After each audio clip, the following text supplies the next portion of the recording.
Well, there's some TV cameras out over the weekend, so I saw you again. So you got to explain something to me. Mr.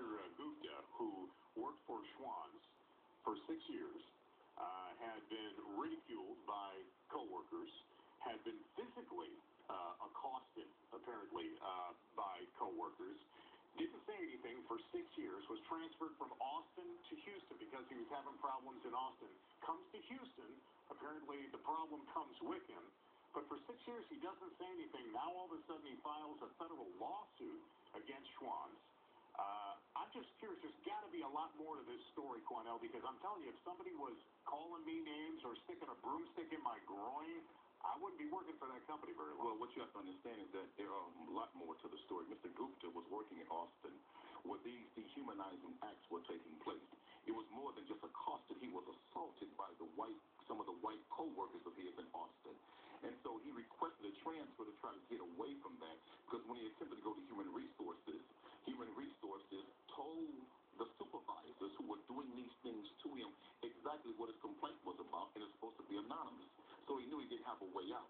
Then one of his co-workers also filed an anonymous complaint, and then they faulted the supervisor, the co-worker, who filed the complaint on his behalf and terminated that co-worker. He wanted to keep his job. He was adopting a child with his wife, and he didn't want to have an application that he was unemployed. And plus, he didn't want to lose his job and lose his immigration status also. What is self-respect? I mean, I don't know of anybody that would allow that to happen to themselves. Because I'm afraid I'm not buying it. Man, you have a different view. When he came to Houston, he was treated better.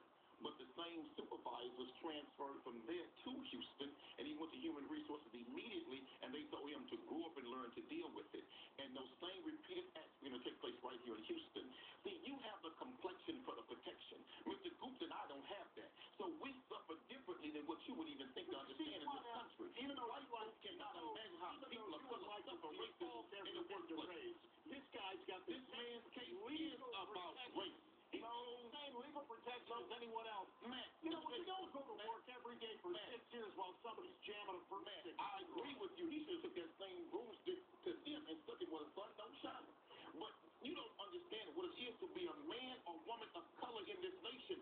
Those same constitutional protections you say that we have, that you have, that's a lie. We've never enjoyed the same protections that you all enjoy. We got to fight for those protections like hell we do. You know what? You got to stand up for yourself, and you got to show your children that you've got